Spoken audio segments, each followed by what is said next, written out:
વાવ જિલ્લાના થરાદ તાલુકાના લોરવાડા ગામમાં યોજાયેલા લાઇબ્રેરી ઉદ્ઘાટન કાર્યક્રમમાં ગુજરાત વિધાનસભાના અધ્યક્ષ અને વાવ થરાદ વિસ્તારના નેતા શંકરભાઈ ચૌધરીએ ખેડૂતોને રાહત આપતું મહત્વપૂર્ણ નિવેદન આપ્યું હતું.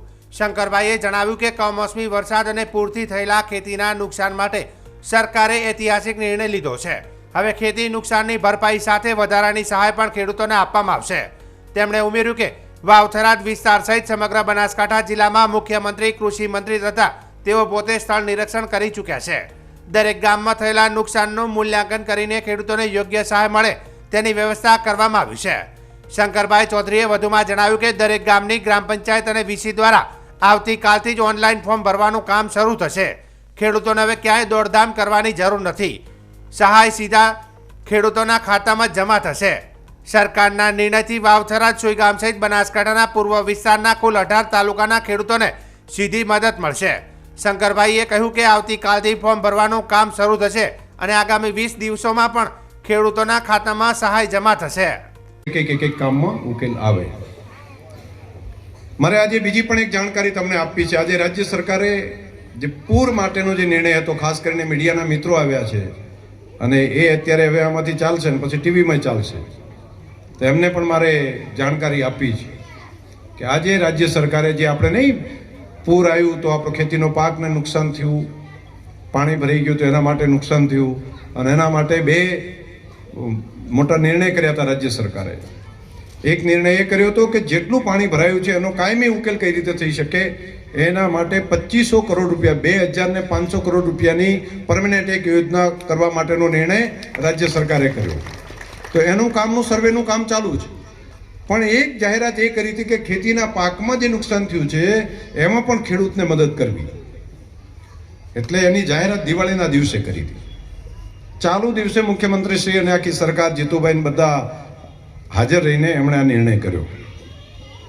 પણ તમને લાગતું હતું કે એની પ્રોસેસ શું હશે? તો પ્રોસેસ એ હતી કે આ વિસ્તારની અંદર વાવ, થરાદ, સાંતલપુર, કચ્છ સહિતના બાકીના 1-2 જિલ્લા છે, બધાની અંદર લગભગ બધા ખેડૂતોને નુકસાન થયું છે.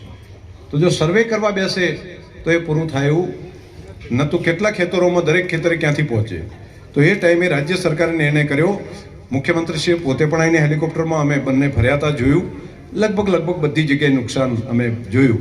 તો ખેડૂત દીઠ પૈસા આપવાનો નિર્ણય કર્યો કે ભાઈ ખાતા દીઠ પૈસા એને પહોંચે અને એના માટે લગભગ 24,000 એક હેક્ટર દીઠ, 24,000 એક હેક્ટરના, તો બેના જે ડબલ કરો તો લગભગ એટલે 22,500 થઈને લગભગ 2 હેક્ટર સુધી, એટલે ટોટલ 45,000 રૂપિયા જેટલું, જેને 2 હેક્ટર જેટલું હોય એવા ખેડૂતને એના ખાતામાં ડાયરેક્ટ નાખી શકાય.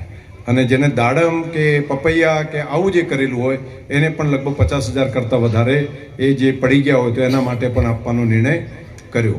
તો બધા એ બાબતમાં બધા રાજી થયા. પણ આપશે ક્યારે એ પ્રશ્ન હતો અને આપવા માટેની પદ્ધતિ શું છે એ પ્રશ્ન હતો. આજે રાજ્ય સરકારે નિર્ણય કર્યો છે કે દરેક ગામમાંથી હવે સર્વે કરવા જવાનું કે જોવાનું નથી, પણ ગામની અંદર જ બેસીને આવતીકાલથી ઓનલાઈન આપણા વીસી દ્વારા જેટલા ખાતર છે એટલા દ્વારા ફોર્મ ભરવાનું, ઓનલાઈન ફોર્મ ભરી દેવાનું.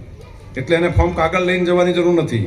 ગામના જ વીસીને ગામમાં જ બેસીને, અને એના માટે દિવસો પણ આપ્યા છે કે એક દિવસે કદાચ ના હોય કનેક્ટિવિટી તો બીજા દિવસે, તો 10 દિવસ જેટલો ટાઈમ લાગે. તો આવતીકાલે 11 વાગ્યાથી ઓનલાઈન ગામથી એગ્રીકલ્ચર ડિપાર્ટમેન્ટની એપ ઉપર આપણે ફોર્મ ભરી અને ગામની અંદરથી નિર્ણય થાય અને જેવું ફોર્મ ભરી જાય એટલે એના ખાતામાં ડાયરેક્ટ પૈસા સીધા જમા થાય એવી વ્યવસ્થા કરી લીધી છે. એની જાણકારી તમને બધાને આપીએ છીએ.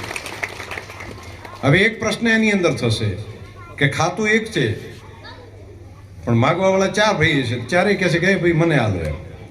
તો એમાં તમારે નક્કી કરીને કહેવું પડશે. જો ભેગું ખાતું હોય તો ભેગું જે ખાતું હોય એમાં તમારે એક દાખલો ત્યાંથી લઈને આપવું પડશે કે આ પૈસા સૌથી મોટા ભાઈના ખાતામાં જમા કરાવવા છે કે કોના ખાતામાં, તો એ તમારે ભેગું કરીને નક્કી કરવું પડશે. એ માહિતી, એની પત્રક ત્યાંથી આપવું પડશે તમારા વીસીને અને એ તાત્કાલિક પત્રક ત્યાં પહોંચતું કરશે.